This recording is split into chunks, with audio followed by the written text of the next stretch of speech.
अस्सलामुअलैकुम। Direct line के साथ मैं हूं जवेरिया जैद। नाज़रीन, एक साल पहले जब मार्का हक ऑपरेशन बुनियानुल मरसूस की गूंज फजाओं में बुलंद हुई थी तो दुश्मन ये समझ रहा था कि शायद पाकिस्तान दबाव, धमकी और साजिशों के सामने झुक जाएगा, मगर उस वक्त भी कौम के हौसले फौलाद थे और आज भी फौलाद हैं। उस दिन भी पाक फौज सीसा पिलाई दीवार बनकर खड़ी थी और आज भी खड़ी है। तर्जुमान पाक फौज के ये अल्फाज सिर्फ बयान नहीं, पूरी कौम के ईमान की आवाज़ हैं कि हम तब भी तैयार थे और अब भी तैयार हैं। किसी का बाप भी पाकिस्तान पर आंच नहीं ला सकता। ये सिर्फ एक जुमला नहीं नाजरीन, ये उन शहीदों के लहू की कसम है जिन्होंने इस वतन की मिट्टी को अपने खून से सींचा। ये उन माओं की दुआ है जिनके बेटे सरहदों पर जागते हैं ताकि कौम सुकून से सो सके। दुश्मन ने बारहा कोशिश की कि पाकिस्तान को तन्हा किया जाए, इसे कमजोर किया जाए, इसकी सलामती को चैलेंज किया जाए, मगर हर बार तारीख ने साबित किया कि पाकिस्तान सिर्फ एक मुल्क नहीं, एक नजरिया है और नजरिए शिकस्त नहीं खाया करते।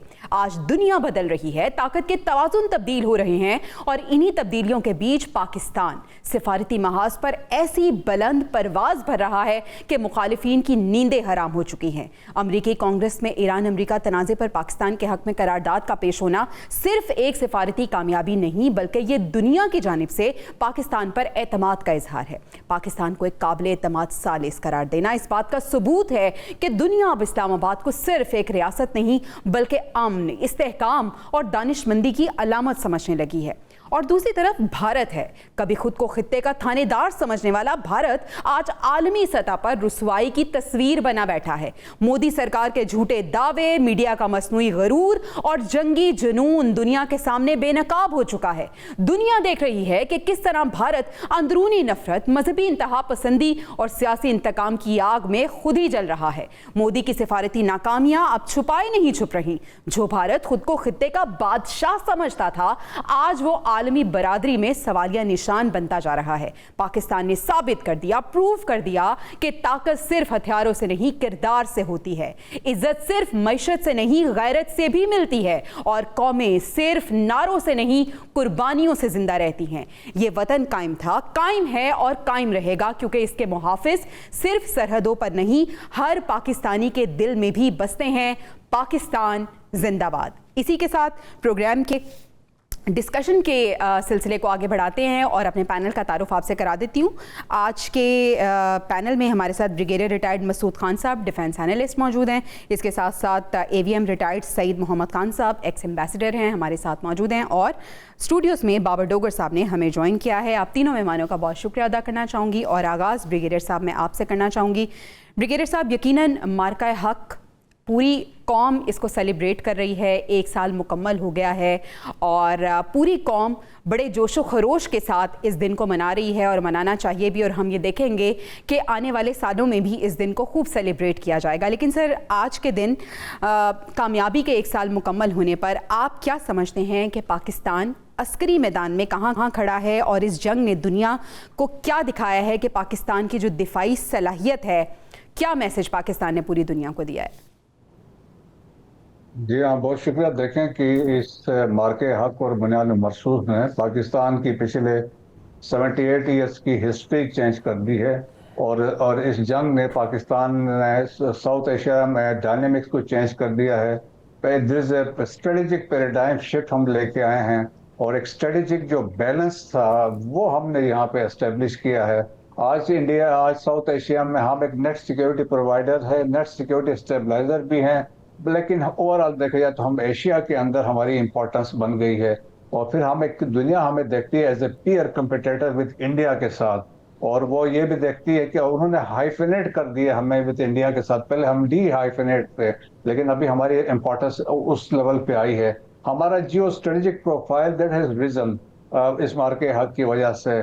हम एक जियो स्ट्रेटेजिक प्लेयर बन गए हैं। हमारा इन्फ्लुएंस जो है it is far east Asia में है, वेस्ट एशिया में है, नॉर्थ अफ्रीका में है। तो दैट्स वाई हम नेट सिक्योरिटी प्रोवाइडर भी बन गए हैं, क्योंकि इसलिए सऊदी अरब के साथ एक स्ट्रेटेजिक म्यूचुअल डिफेंस एग्रीमेंट है। कतर के अंदर आपने वर्ल्ड कप करवाया और इसके अलावा लीबिया के साथ आप एक डील करने जा रहे हैं। जिस कंट्रीज में आपका इन्फ्लुएंस है, तो एक तो वो ओवरऑल इसमें एक इम्पोर्टेंस है। फिर आपने इंडिया का जो गुरूर था, जो वो जो समझते थे एरोगेंस थी, उसको हमने मलियामेट कर दिया है और जो वो अभी देखें जिस तरीके से उनको सेटबैक, स्ट्रेटेजिक सेटबैक है। आज देखें इंडिया को, उनको अभी तक कंफ्यूजन में कि हमारे साथ हुआ क्या है, and they will take decades, वो सफाइयां देते रहेंगे हुआ क्या था। और जिस तरीके से आप देखें कि पाकिस्तान ने the concept of multi domain operations या नेटवर्क सेंट्रिक वारफेयर वाला कंसेप्ट लेके आए हैं, जिसमें वी सॉ द इंटीग्रेशन, दुनिया ने देखा जी। इंटीग्रेशन ऑफ सैटेलाइट को था, स्पेस का था, आर्टिफिशियल इंटेलिजेंस का था, इलेक्ट्रॉनिक वारफेयर, साइबर, और इसके साथ साथ जो ग्राउंड में जो कमांड सेंटर्स थे, एवाक्स थे, और everything was linked with the pilot जो जहाज के अंदर था। So he was getting real time intelligence और इंफॉर्मेशन उनको मिल रही थी। सो एक ऐसा माहौल पाकिस्तान एयरफोर्स ने एस्टेब्लिश किया, और जिसको फिर इफेक्टिवली वो यूज किया गया। और आप देखें पहले ही घंटे में दुश्मन के हमने जो जहाज 4 राफेल जो गिरे थे, तो उससे एकदम आप देखें उससे अगले 4 दिन तक वो फिर कोई जहाज इंडिया का एयरबोर्न नहीं हुआ। So that was the terror पर पाकिस्तान एयरफोर्स ने क्रिएट किया व्हाइल ऑपरेटिंग थ्रू ये मल्टी डोमेन ऑपरेशंस में। ग्राउंड पे आप देखें एलओसी के ऊपर आपके जो इन्फेंट्री के टुप्स लगे हुए थे, आपके आर्टिलरी के गन्स लगे हुए थे, वो इफेक्टिवली वो वहां पे प्रिवेल कर रहे थे। और हमने देखा कि वो इंडियन जो पोस्टों से व्हाइट फ्लैग्स लहराए जा रहे थे कि मर्सी करें, हमें माफ कर दें, और देयर वाज अ सिग्नल कि दे वाज सरेंडरिंग। और इसके बाद जिस इफेक्टिव तरीके से ये हमने यूज किए हैं, फतेह 1 और फतेह 2 प्रेसिजन स्ट्राइक्स के लिए गए हैं, मोबाइल वेपन्स जो लॉन्चर सिस्टम था। सो वी अगेन वहां से भी हमने एक हिस्ट्री क्रिएट कर दी। और आप देखें कि जब आपने स्ट्रेटेजिक टारगेट्स पे गए, S-400 को आपने हिट किया, भुज में, आदमपुर में हिट किया, ब्यास में जो ब्रह्मोस के जो स्टोरेज साइट थी आपने वहां पे हिट किया। सो ऑल द इंस्टॉलेशन जितने भी थे, लॉजिस्टिक इंस्टॉलेशन थे, बेसिस थे, आपने उसको हिट किया, and you prevailed. That's why general केमिट है, उन्होंने आर्टिकल लिखा वाशिंगटन टाइम्स में इस जंग की जब रिपोर्ट प्रेसिडेंट ट्रंप को पेश की गई, तो कहते हैं ही वाज स्टक कि पाकिस्तान एक छोटा सा मुल्क ने क्यों कर ये मुमकिन कर दिया है। सो दैट्स व्हाई पाकिस्तान की क्रेडिबिलिटी बढ़ गई है हमारे। बिल्कुल ऐसे ब्रिगेडियर साहब, यकीनन पाकिस्तान ने एक तारीख रकम की है और पूरी दुनिया पाकिस्तान की अफवाज की बहादुरी की मोतरफ नजर आ रही है। सईद मोहम्मद खान साहब को भी शामिल गुफ्तगू करते हैं। सर, मार्का हक की फतह का 1 साल मुकम्मल हो गया है, जिसको आज हम सेलिब्रेट कर रहे हैं। अस्करी मैदान में पाकिस्तान के जो कारनामे थे वो भी हम डिस्कस कर रहे हैं। सर, इसके साथ साथ हम ज़रूर डिस्कस करेंगे सिफारती और बयानिए की सतह पर भी जो पाकिस्तान ने एक ज़बरदस्त किस्म की जीत हासिल की थी। कैसे देखते हैं सर आप इसे? रहमानिर्रहीम। जवेरिया, पहले तो आपका शुक्रिया कि आपने अपने प्रोग्राम में मुझे इनवाइट किया। देखिए, ये जो पिछला 1 साल है, ये पाकिस्तान को हम देखते हैं कि पाकिस्तान असेंड कर रहा है, और इंडिया जिसने वो फॉल्स फ्लैग ऑपरेशन किया था और अपने ही लोगों को मारा था, हम देख रहे हैं कि वो पिछले 1 साल से वो हर डोमेन के अंदर उसकी तनज़्ज़ुली हो रही है। सही। जो क्या कहते हैं, पहलगाम का वाकया था, वो बेसिकली फॉल्स फ्लैग इंडिया ने इसलिए किया था कि एक तो वो वेस्टर्न पार्ट्स को ये बताना चाहता था कि जी कि मैं इस इलाके में बहुत सबसे ताकतवर मुल्क हूँ और आप मेरे ऊपर ट्रस्ट करें ताकि मैं आपके लिए चाइना के खिलाफ खड़ा हो सकूं। दूसरा ये कि वो पाकिस्तान के थ्रू एक सबक इस सारे इलाके की कंट्रीज को देना चाहते हैं। अनफॉर्चुनेटली उन्होंने पाकिस्तान को एज अ कंट्री और पाकिस्तानियों को एज लोग गलत रीड किया, और हमने जिस तरीके से मई 2025 में उनके अटैक को इनिशियली 6th और 7th को जिस तरह हमने उसको यानी कि सहा, और उसके बाद जो है जब हमने 9th और 10th को अपना रिस्पांस दिया, आई थिंक अब एनल्स ऑफ हिस्ट्री में ये चीजें हमेशा लिखी जाएंगी और दुनिया के हर वॉर कॉलेज में पढ़ाया जाएगा कि किस तरह आप अपने से 3 गुना बड़ी फौज को भी किस अच्छे तरीके से एक अच्छी स्ट्रेटेजी के साथ। बिल्कुल ऐसे ही सर, जिस तरह से आप बात करें, आपको लगता है कि भारत ने पाकिस्तान को मिसकैलकुलेट किया? भारत ये नहीं समझता था और उसने ये नहीं सोचा था कि पाकिस्तान इस तरह से रिटेलिएट करेगा। और DGISPR की मैं कॉन्फ्रेंस से लाइन भी लेना चाहूँगी, उन्होंने जो कहा था कि जौहरी ताकतों में जंग की कोई गुंजाइश नहीं है, तो ये भारत की बहुत बड़ी भूल थी। सर, क्या देखते हैं आप इसे? जी बिल्कुल जवेरिया, देखिए ना हम दोनों एटमी मुल्क हैं, हम दोनों के बॉर्डर्स भी कॉमन हैं जी।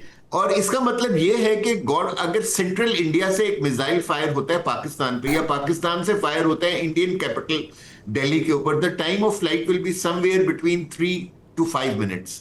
इसका मतलब यह हुआ कि एक कोई भी कंट्री दोनों में से एक अगर न्यूक्लियर ऑप्शन की तरफ जाती है, the amount of destruction is going to be tremendous. ठीक है, इसीलिए दोनों कंट्रीज जो है 1998 के बाद से, जब से हम लोगों ने अपना एटमी धमाका किया है, हम सब कन्वेंशनल डोमेन में एक दूसरे के साथ नबर्द आजमा होते हैं। ये चौथी मर्तबा है कि इंडिया ने एक फॉल्स फ्लैग करके पाकिस्तान के ऊपर एक लिमिटेड अटैक किया था। सब कन्वेंशनल डोमेन का मतलब जवेरिया ये होता है कि आप 3 से 5 दिन के अंदर एक दूसरे के साथ लड़ते हैं। इन 3 से 5 दिनों में आप मैक्सिमम एक दूसरे को नुकसान पहुंचा सकते हैं। अगर आप अग्रेसर हैं तो आप अपने एनिमी के ऊपर 3 से 5 दिन में मैक्सिमम नुकसान पहुंचा सकते हैं, क्योंकि 5वें दिन के बाद से वो जो दूसरी कंट्री होती है उसका न्यूक्लियर थ्रेशोल्ड। बिल्कुल सही है। बाबर डोगर साहब भी हमारे साथ मौजूद हैं। बाबर डोगर साहब, कितना इम्पॉर्टेंट है आज का दिन, और क्या ये कहना दुरुस्त होगा कि इस मार्के ने खित्ते में ना सिर्फ ताकत के तवाज़ुन को बदला है बल्कि पाकिस्तान की जो पोजीशन है उसको भी यकसर तब्दील कर दिया है, और दुनिया पाकिस्तान को वैसे नहीं देख रही जैसे 1 साल पहले इस मार्का हक से पहले देखती थी?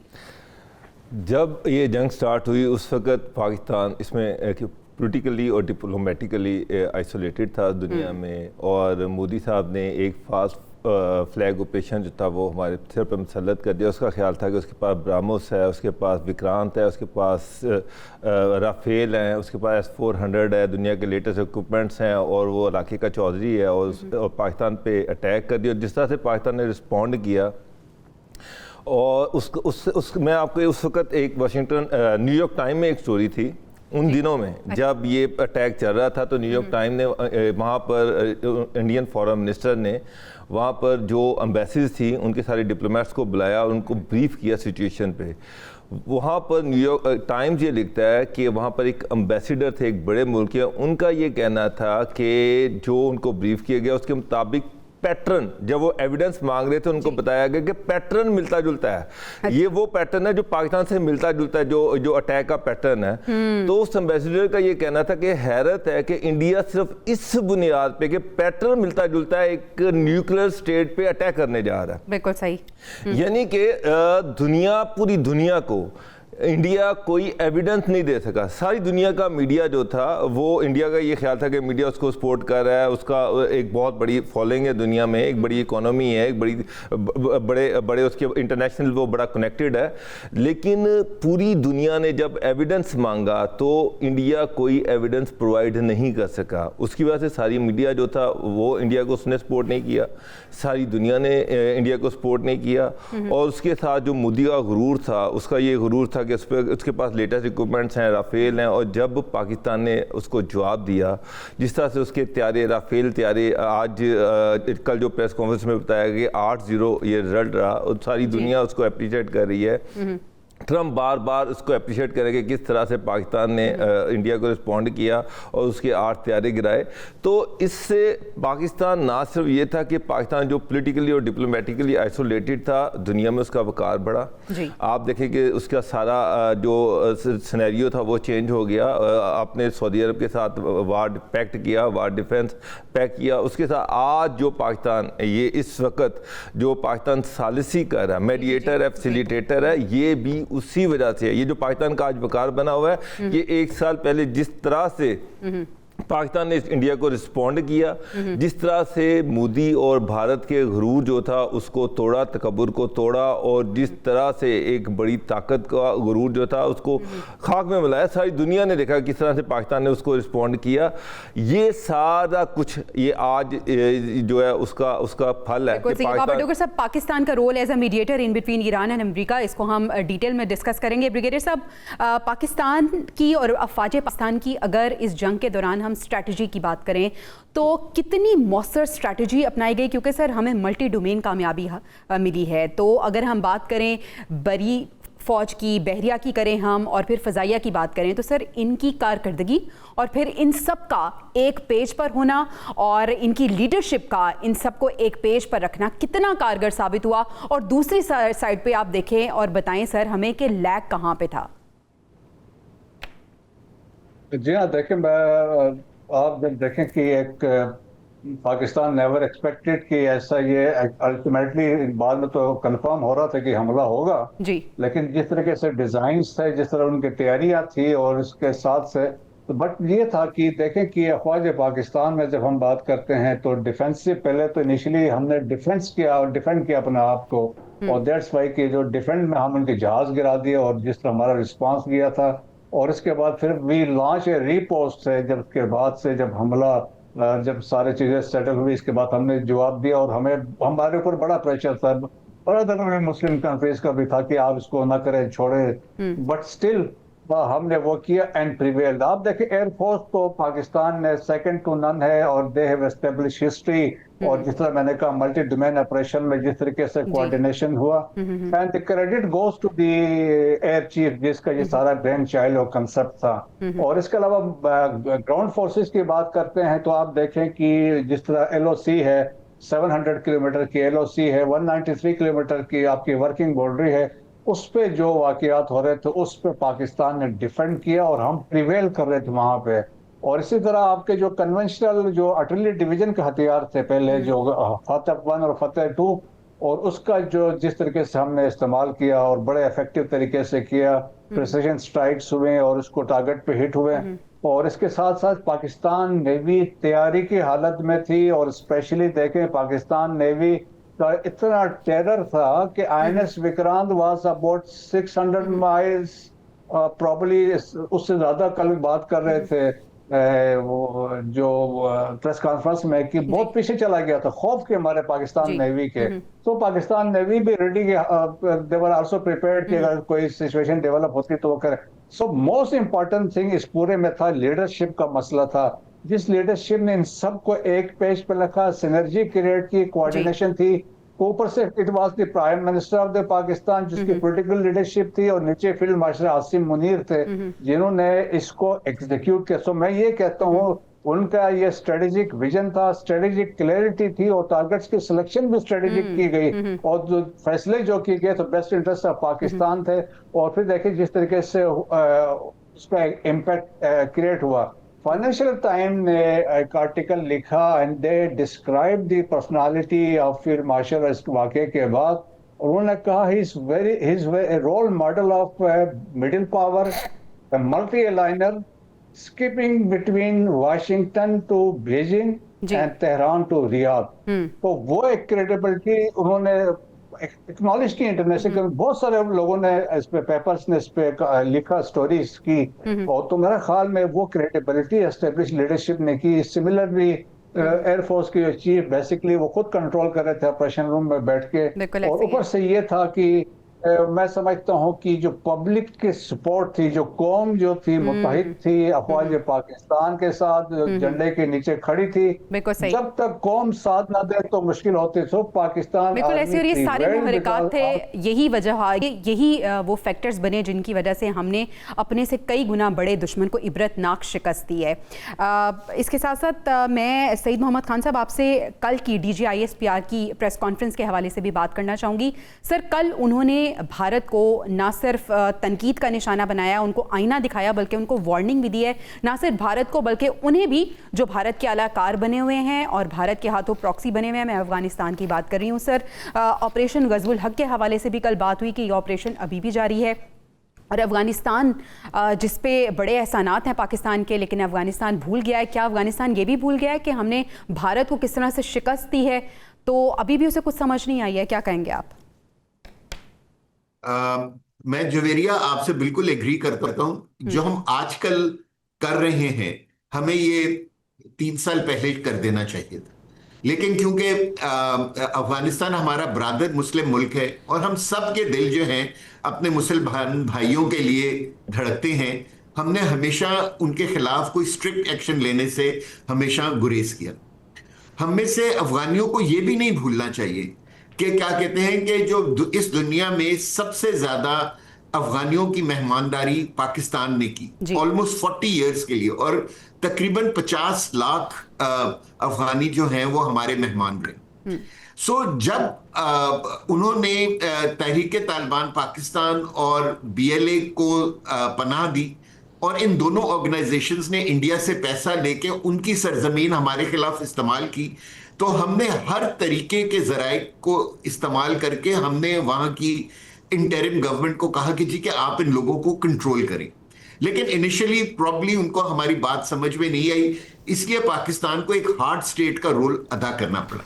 और आप ये देखें कि फिर हमने अफगानिस्तान के अंदर जाके हमने जहां उनके कैंप्स थे, जहां वो टेररिस्ट को तैयार करते थे, हमने जाके उन कैंप्स को तबाह करना शुरू कर दिया।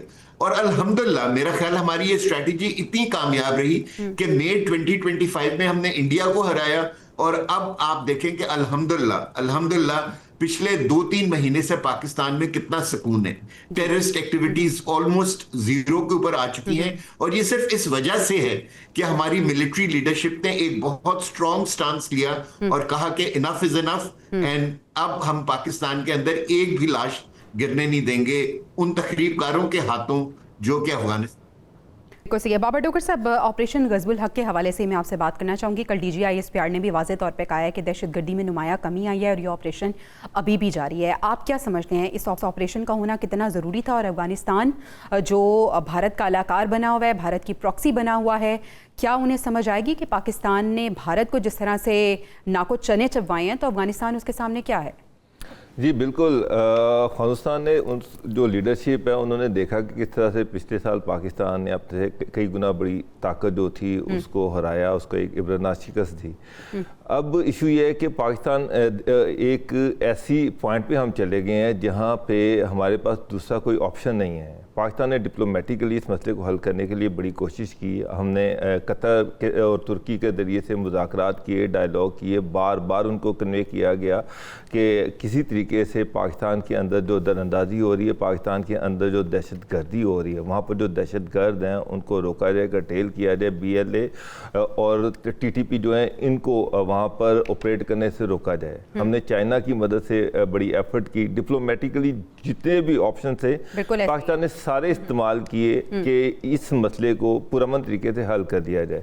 लेकिन आए दिन यहाँ पर दहशतगर्दी के इंसिडेंट्स हो रहे हैं, बेचारे मासूम लोग मर रहे हैं। आप देखिए कितने जवान जो हैं वो शहीद हुए इस सारे दहशतगर्दी के सारे चक्कर में। तो अल्टीमेटली अब आपके पास ऑप्शन क्या था? ऑप्शन यही है कि पाकिस्तान खुद ऑपरेट करे।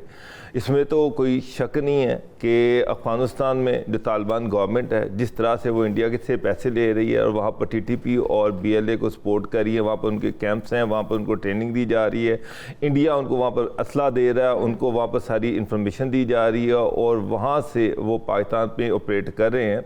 तो इस सारे सिनेरियो में जब डिप्लोमेटिकली आपको कोई मसला रास्ता नहीं मिला, तो फिर आखिरकार आपके पास एक ही ऑप्शन ये है कि आप फिर वहाँ पर सर्जिकल स्ट्राइक करें, लेकिन ऐसी स्ट्राइक जिसमें हमने उनके कैंप्स को स्ट्राइक किया, सिविलियन पॉपुलेशन को स्ट्राइक नहीं किया।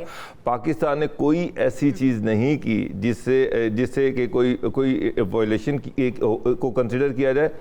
सिर्फ अपने टारगेट्स को, जो इंफॉर्मेशन की बुनियाद पर जो हमारे पास टारगेट थे कि यहाँ पर TTP के दहशतगर्द जो हैं उनको ट्रेनिंग दी जा रही है, उनको टारगेट करके वहाँ पर उन कैंप्स को उड़ाया गया। और जिस तरह से अभी सईद खान साहब कह रहे थे, उसके बाद देखिए 3-4 महीने से पाकिस्तान में बड़ा पुरअमन सिचुएशन चल रही है, सूरत हाल पुरअमन है। और अल्टीमेटली यही एक रास्ता, यही एक ऑप्शन बचता है कि जब वहाँ अफगान गवर्नमेंट आपके साथ कोऑपरेट नहीं कर रही, पाकिस्तान के सारे एहसानात वो भूल चुकी है, तो फिर आपने जो हमारी गवर्नमेंट है, सिक्योरिटी फोर्सेस, उसकी सबसे पहली जिम्मेदारी तो ये है कि वो पाकिस्तान में लोगों की जानो माल की हिफाजत को इंश्योर करे और उसके लिए किसी भी हद तक जाना पड़ सकता है वो जाए। तो अल्टीमेटली फ़िलहाल तो यही एक रास्ता है कि वहाँ पर ऐसी है। और बाबर डोगर साहब, ये भी पाकिस्तान की एक फतह और कामयाबी हम समझेंगे कि आलमी मीडिया और बैनुल अक़वामी जो रिपोर्ट्स हैं वो पाकिस्तान के बयानिए को सेकेंड करती हुई नजर आ रही है। हमें सपोर्ट किया। जी जी बिल्कुल, ट्रंप ने हमें सपोर्ट किया है। अभी हमें ब्रेक पे जाना है नाज़रीन। पैनल में साथी मौजूद है का पाकिस्तान का रोल एज अ मीडिएटर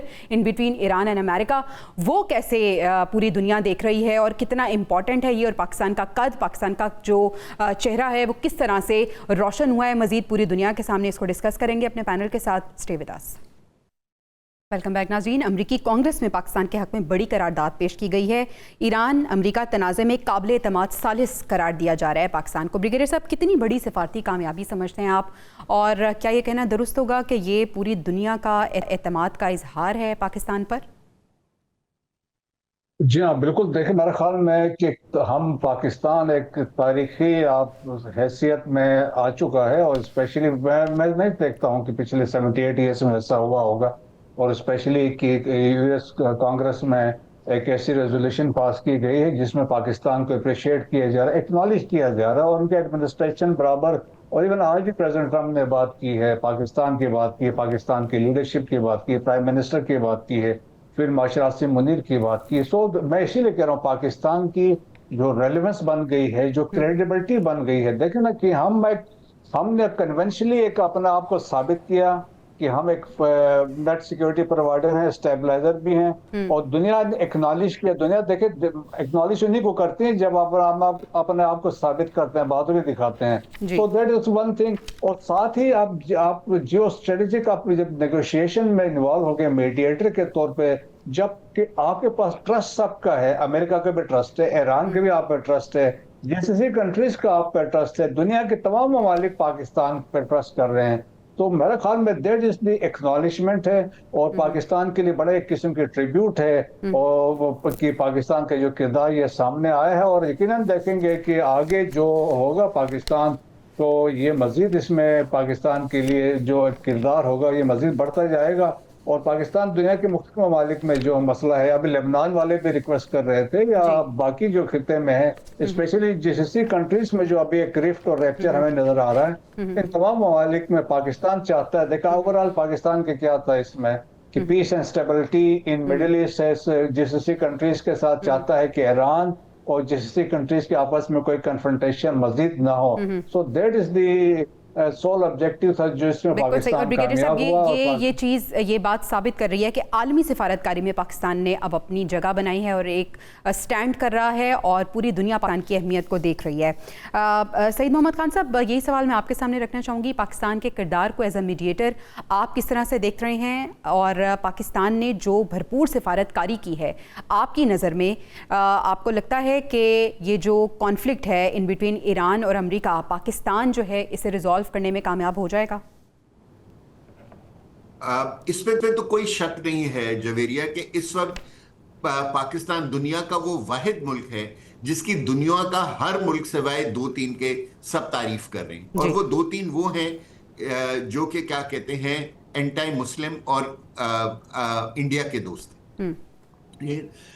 सबसे पहले हमें ये बात समझने की जरूरत है कि जो मई 2025 के बाद जो नया पाकिस्तान उभरा, वो पाकिस्तान ऐसा था जो कि एक कॉन्फिडेंट था।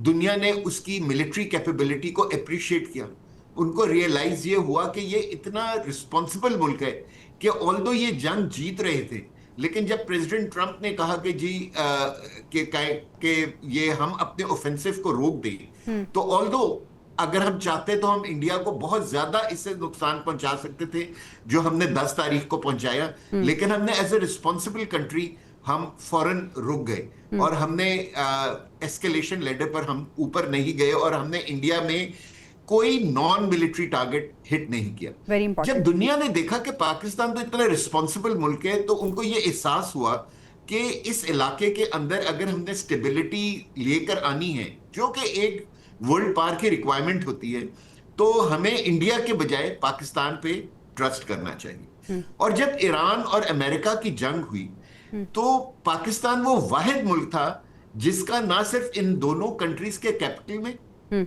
बल्कि गल्फ में और मिडिल ईस्ट में जितनी कंट्रीज जो अफेक्ट हो रही थी इस जंग से, हमारे हर एक के साथ बेहतरीन ताल्लुकात थे। सो इनिशियली हम लोगों ने एज अ फैसिलिटेटर काम किया, और उसके बाद हम मीडिएटर के तौर पर सामने आए। यही सवाल बड़ा इंपॉर्टेंट है, ये मैं डोगर साहब आपके सामने रखना चाहूँगी कि भारत को जिस तरह से अभी बात कर रहे थे सर कि हम मज़ीद नुकसान पहुँचा सकते थे, लेकिन हमने ऐसा नहीं किया।